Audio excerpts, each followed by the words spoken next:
Chinese by blood, Filipino by heart. #Roots is brought to you by Dash Cargo, propelling possibilities. BA Securities, your trading partner in Asia Pacific. When I think of my life, ang dami kong na-miss. Sometimes I have to skip training. Parang I feel like I need to skip training just to preserve yung mga core memories na nakuha ko from, throughout my life. I still show up kasi it's really important. Hindi siya important 3 months before the competition, 6 months before the competition. It's important every day. Kasi that's how you build your character, your self-discipline, yung self-regulation mo. That's how you build self-control. And then that's how you build future champions.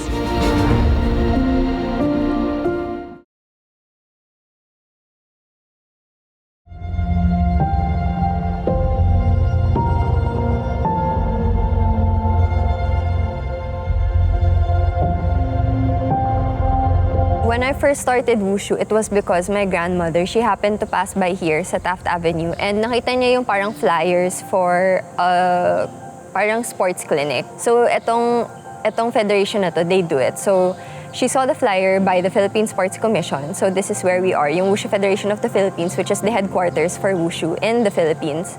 And she decided to enroll me and my brother. I've been doing this sport for about 16 years now, ever since I was 8 years old. And I think most people know that this sport has originated from China.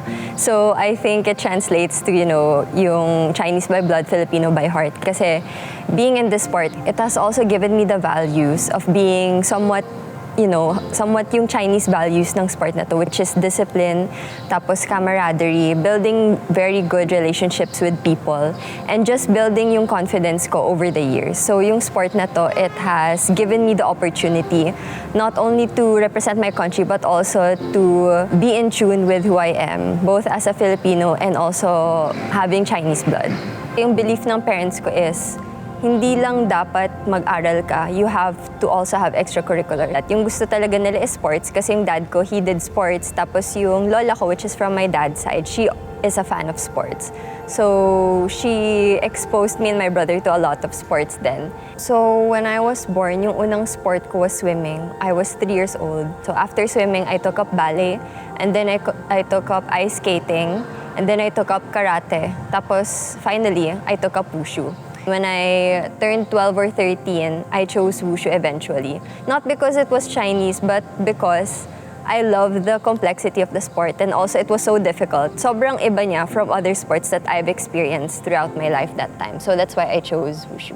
Pag sinabi mong Wushu sa ibang tao, usually they make fun of it kasi, diba, it's usually used as an expression for people na parang Wushu, parang ganun. Pero for me, it's much more different than that kasi they don't really realize how difficult the sport is until they've experienced it themselves. Not only watched it, but they have to experience it. So that's what made me fall in love with the sport.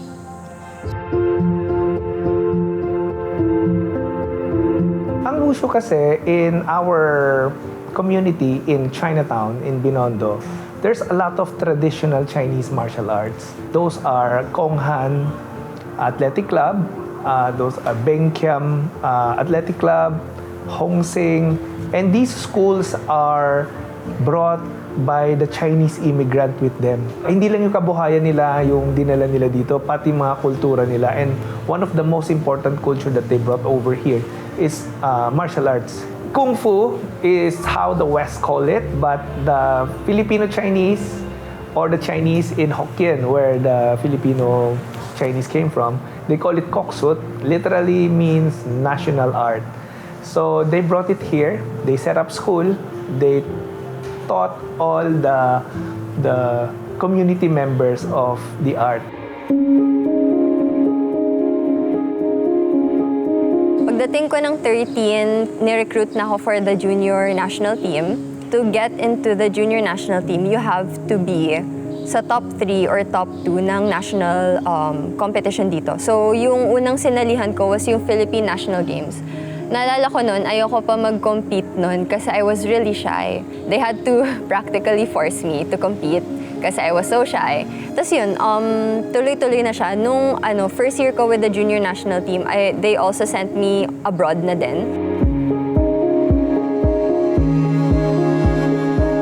My father is a practitioner of Chinese martial arts. He's from the school of Konghan Athletic Club. It was set up 1936, I remembered. So, naging tradition siya, naging family tradition din. So, pati sa family ko, naging tradition. From my father, we were brought to the school at the young age of 8, started practicing it as a way of life, and then ngayon, pati mga anak ko nag-martial arts din. Pero that time, ang tinatawag na Wushu is different from the currently practiced na Wushu.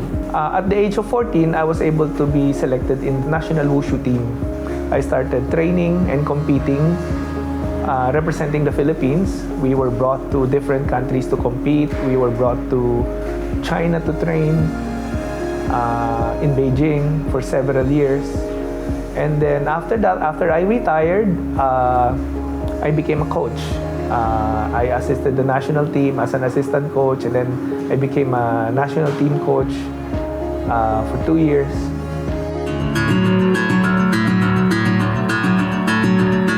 I think I got my first taste of like what it's really like to be an athlete. Yung parang what it takes was when I think it was 2012, I was 14 ata.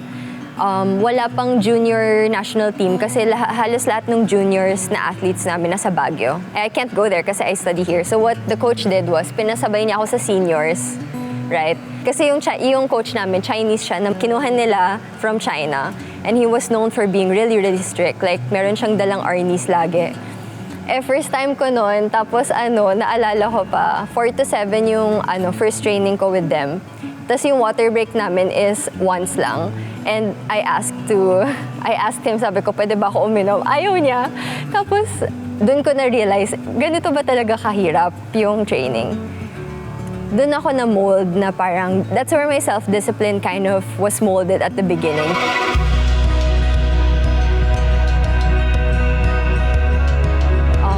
Yung training namin right now, since I'm part of the senior team, is twice a day, every day. Monday to Saturday. Sunday yung off day namin. And then in a day, we train 6 to 7 hours. Depende dun sa coach namin. We never go down by 5 hours. So that is with and without competition. When I was first starting to compete internationally, every day I was doubting myself, especially on the day of the competition. So pag nakita mo yung mga kalaban ko, mapapaisip ka talaga, even if you've been training hard, like magkakadalawang isip ka, like, is it really enough? Like, what I did, was it enough? Kahit this year, nung SEA Games, I've still had doubts. Pero I think I've gotten good at maybe regulating it. It never really goes away. I think walang athlete na hindi talaga mawawalan ng doubt ever. They always bring that with them every day. I think it's really about yung grit mo as an athlete. Like, if you think of all the suffering that you've endured for months or years, or you think of what your team has been through for the last 5 years, 10 years, pagdating mo sa competition, nothing can beat you. Kasi I believe na if you let the pressure consume you, and then if you let your anxiety get the best of you, even if you're the best of the best, hindi siya magta-translate dun sa ranks mo, or it won't show in your performance.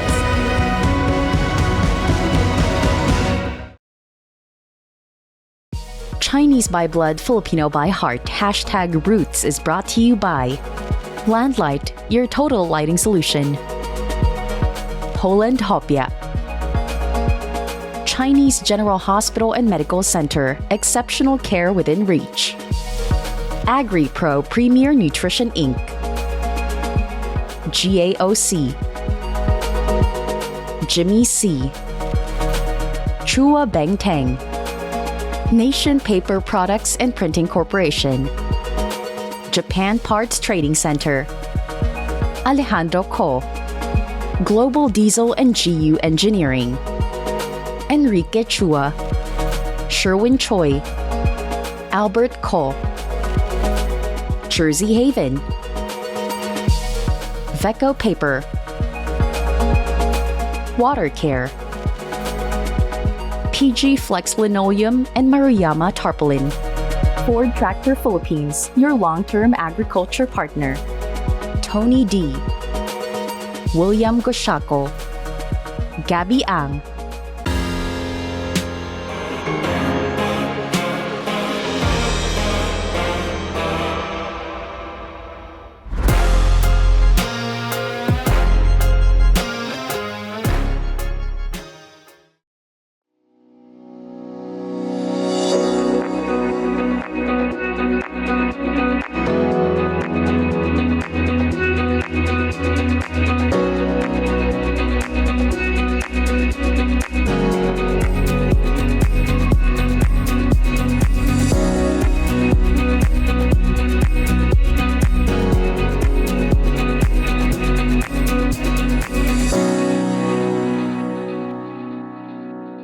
Chinese by blood, Filipino by heart.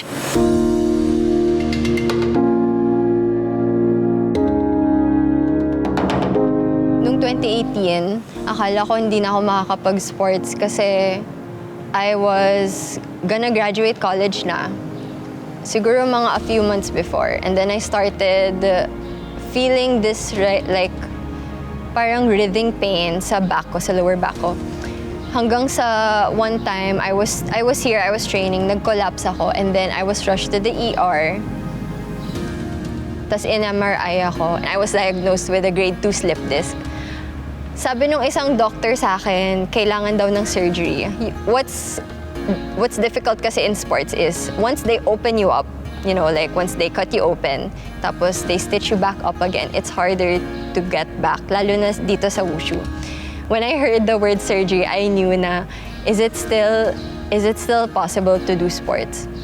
So yung ginawa ng family ko, kasi ayaw nila ako magpa-surgery, they sought another opinion from a sports doctor. Sabi ng sports doctor, she doesn't need surgery. She just needs to be on pain management. So what that entails is therapy every week, and then he gave me a lot of medication. Hanggang ngayon, meron pa rin akong injury, and there are some exercises na alam ng coach ko, bawal kong gawin kasi if I do it, lalala yung injury ko. And I remember that time, I was so heartbroken kasi it was 2 months before the Asian Games, which is, you know, every 4 years siya. So this will be my second Asian Games. That happened 2018.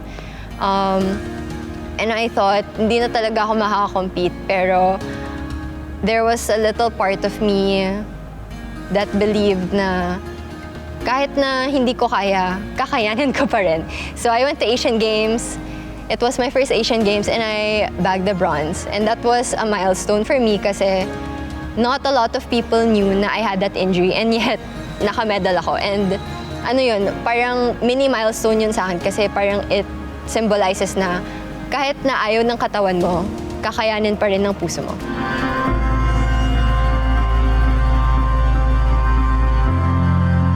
Expectations, it has grown significantly ever since I won noong 2019. I think it was way better nung the years before that kasi nobody really knew me. Nobody really paid attention dun sa Wushu until I won nung 2019 sa Southeast Asian Games, which was held here in the Philippines. I was quite surprised kasi nung 2017, I also won. Pero you know, wala naman masyadong pumansin dun sa akin, which is okay kasi that means na if you don't get that much attention, walang mag-expect sa'yo. Like, people are not gonna ask, how did you do? How are you gonna do in the next competition? Pero once 2019 ended, nagka-pandemic, nandun pa rin yung expectation, and it silently grew until 2022, hanggang this year, and probably until I retire. So it's a new thing for me, even though it's been 4 or 5 years na since 2019. I've come to terms na with that a long time ago. Nung high school pa lang ako, is willing ko ba i-sacrifice yung social life ko over this sport? And yung answer ko lagi is oo, kasi I'm always gonna get older. Yung sport ko, it will always be there, pero I'm not always gonna be there. And I think nakita yun sa akin ng head coach ko, and I think he really liked that about me, kasi kahit na, let's say I had a bad day in school, kahit na ganun, I would still go kasi wala akong choice eh. It's either I let the bad day control the rest of the day, or ilabas ko na lang sa training. So, I've come to terms with it na right now, even as I train, sobrang konti lang ng social life ko. Like, I've reached this kind of mini milestone in my life. Just a few weeks ago, I went on my very first road trip with friends. But usually you do that like 2021. I'm already 25 and I only did it this year. And it's okay for me. It's okay for me to miss things like this kasi marami pa akong time to build those memories. Pero yung Wushu, it's gonna disappear na in a few years, so. Minsan, in the moments na I'm out with friends, tapos like I realize the things na I missed, I realize the things na I could have, the memories that I could have made, I always question, worth it ba mag-training mamayang gabi or worth it ba mag-training bukas? Worth it ba mag-skip ng outing today just for, like a little recognition internationally for a competition that's months away? And usually, yung sagot ko is, worth it ba talaga? Minsan oo, minsan hindi. Pero madalas, kahit na regardless of what my answer is, I just always go to training. I'm an athlete during the 90s. The whole of my high school and collegiate life, I am a national athlete. So ang pinakamalaking challenge doon, you have to balance studies and the sports. And it requires 6 hours of daily training, Monday to Saturday. And then you go to school. Hindi siya madali. Marami nag-give up ng sports, marami nag-give up ng school. So, but if you want a better future for yourself, of course, you need to finish your education. That's a very big challenge before. Another challenge is, pag bata ka kasi, of course, you're drawn to parties, the things that the kids do. You're drawn to parties, you're drawn to out-of-town beach, di ba? Baguio, yung mga ganong simpleng kasiyahan ng bata, you have to give it up. Di ba? You have to give it up. You don't have a chance to do that, di ba? And it's so painful for us kids not being able to join our classmates or our barkada.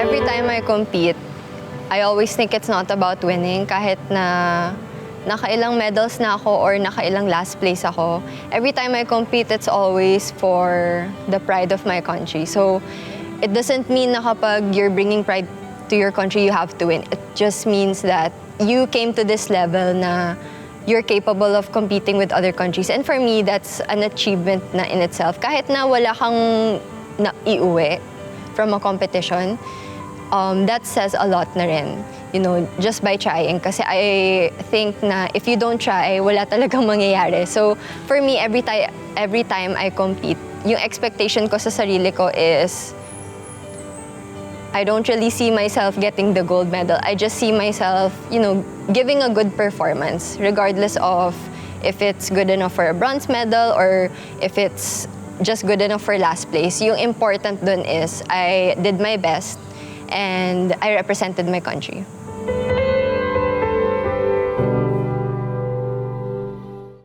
Chinese by blood, Filipino by heart. #Roots is brought to you by John Deere, world's #1 tractor brand by Go Tractora. Real Estate Hub. AgriPro, Premier Nutrition Inc. Skylaw. Jimmy C.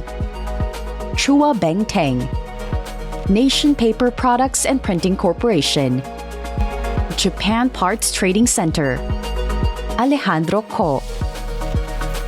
Global Diesel and GU Engineering. Anson Tan. Enrique Chua. Sherwin Choi. Albert Ko. Jersey Haven. Chan Kwan. Thomas Kua. Philflex Wires and Cables. Ford Tractor Philippines, your long-term agriculture partner. Chen Z Xia. Nang Family. Tony D. William Goshako. Gabby Ang.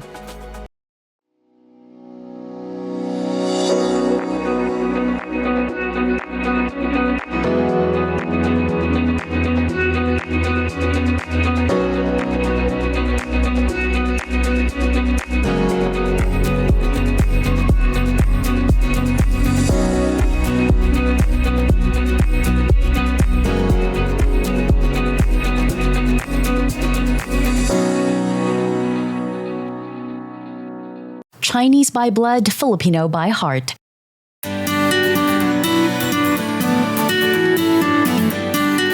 A Chinatown food crawl experience will not be complete without a visit to Polland, Hopia.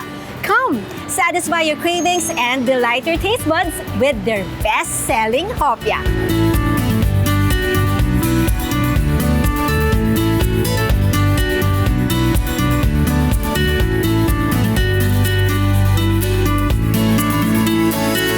Sir Joseph, take us back to the early years of Polland. Well, noong 1960, when my mom decided to open up her own store with my help of my father, they opened up in Binondo. So yung Polland is after my mom's name. During those days, we sell hot Hopia. Kami nang gumagawa nun eh. And then we sell it, usually in newsprint lang yon. What flavors did you start with? Normally sa mongo at saka baboy. Oo, Yun ang pinaka-popular. Top of mind ang Polland when it comes to Hopia. Sa tingin nyo, what made this happen? My mom decided to put hot Hopia into boxes. So we have our own identity na sinasabi ng red box. Kami yun.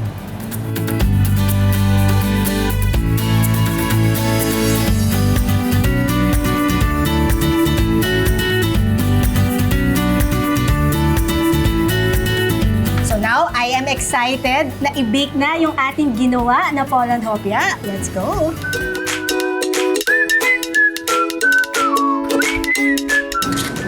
Well, ito na yun. Ito na yung ginawa namin na dati. Yup. Mainit-init pa. Very creamy yung loob, yung filling.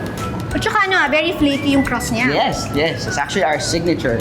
This hopia is actually can be enjoyed by all generations, from young to old. So Jeff, ano ba yung naging changes in terms of production throughout the years? Poland actually increases market demand, right? Industrializing through machines. Pero nung panahon na yun, wala kasing eksaktong machine na para dun sa hinahanap namin na gawang kamay. He has to actually design the machine all from start to finish. The quality cannot compromise. Yun yung signature ng Polland, hindi namin pwedeng baguhin. From the simple and classic flavors, I am now ready to try the new flavors. I will recommend first the Choco Fudge. Wow! Tingnan mo naman yung feeling niya. Ito yung nag-viral sa social media, di ba? Yes, this is it. This product has not been out in the market anywhere. So if you see the poll kanina, di ba napakaganda? Oh, kasi for kids, matutuwa sila dun sa visual. Yes, exactly. Lance, what sets Polland apart from other brands? First po, yung traditional flaky crust. Then yung shelf life din ng Polland Hopia products. From dati 7 days, now it's 1 month na. And now, Jeff, what is the future of Polland Hopia? Polland is all about tradition and innovation, art and food. Kung anong binamana sa akin, tutuloy pa rin hanggang sa anak ko, and then the legacy will be cemented. Sir Joseph, Jeff, and Lance, your dedication, hard work is a testament to the continuing Thank you legacy so of much. Polland Hopia. All the best, more power. Thank you. Kain pa tayo! Yeah.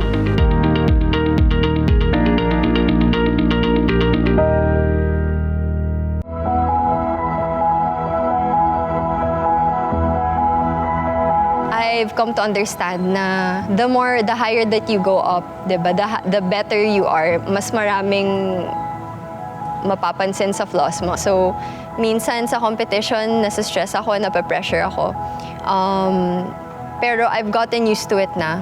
You know, yung pressure, it has been a constant companion of mine. And I've just learned to live with it. So, ngayon pa lang, I think it's 100 days from the Asian Games. So parang ngayon pa lang, tine-train ko na yung sarili ko how I'm gonna handle it pagdating ng September, which is the month of the Asian Games. She's very pretty. She has a movie star look. It's a big bonus to the sports. Diba? So, number one, I hope she could have more training, more support, more strategic management team that can manage her so as she can win gold medal. She can become a world champion like many Filipino world champion Wushu that came before her. She has what it takes. Kung magiging maganda ang management sa kanya, she can achieve more golds. Yung ginawa niya sa Southeast Asian Games, she can do it in the world stage repeatedly. She has what it takes. She's really good. But of course, Wushu kasi is a lesser known sports compared to tennis, compared to track and field. For example, ngayon si EJ of Vienna is doing so well. He's all over the paper, he's all over the news kasi more focus kasi ang ang media sa more popular sports like track and field or basketball or tennis, 'di ba? Ang Wushu kasi is lesser known. So it needs more marketing effort din for the whole of the Wushu community or the whole of the Wushu Federation to promote the sports. I think na-expose din ako sa Chinese culture here. So makikita mo lahat ng coaches ko, they're all Chinese. So I think yung values na nakuha ko from them is to learn how to be humble. You know, it's a big part to be humble dito sa sport na Wushu kasi I've also experienced a lot of people in my life wherein they went too far up, medyo lumaki yung ulo nila. Tapos, you know, like that was the end for them. Also, I think hindi din ako masalita about what I do. So like when I'm out with friends, you won't ever like hear me talk about Wushu or talk about how I'm a med student. Kasi I know like, you know, when you're a med student, that's all you talk about kasi that's what you want to do. Pero I know that that's the last thing people want to hear. So what I do, like yung nakuha ko dito sa pagka, you know, like yung pagka Chinese ko by blood and Filipino by heart is that you always have to look at yourself as someone na gusto mo ba akong kausapin? So like, am I someone you wanna talk to? So, yung ginagawa ko dun is I don't talk about what I do, I don't talk about my achievements. I just let it translate, you know, like sa social media, sa public when I need it to be. I feel like a lot of like majority of my life has consumed, like sports has consumed majority of my life and also med school. So, I believe na siguro mga 20% of my life, I believe na there is always life outside sports and life outside med school. So yun yung balance na sinastrike ko right now, yung fine balance between it. That's the value na I got from my coaches and also my family members. I think no matter what age you are or parang how long you've been doing it, how new you are to the sport, pag merong nagsasabi sa'yo na hindi mo kaya, I believe na you have to put that person back in the background noise. Kasi they're not the main character, like you are the main character. And if you wanna do sports, you have to do it, even if like you're having self-doubts. Yung lagi kong sinasabi sa sarili ko is do it for the plot, you know, because your life is like a movie. If you do something and then you slip, then it's for the plot. And if you do something and then you succeed, then it's the main story. So, lalo na for kids out there that really love this sport or really love to do sports in general, I wholeheartedly support them kasi it really shaped me into who I am today and it really shaped my values as an athlete, as a friend, and as a daughter.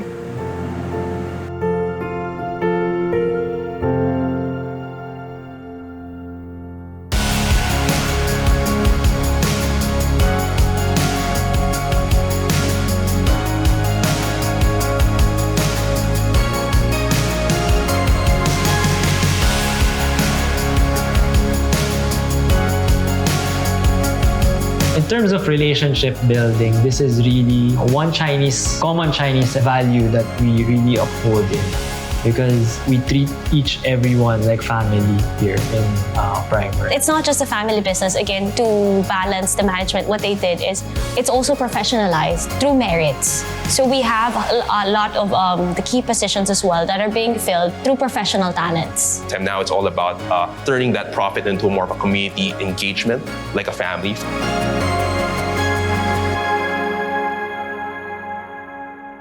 Chinese by blood, Filipino by heart. #Roots was brought to you by Dash Cargo, propelling possibilities. BA Securities, your trading partner in Asia Pacific.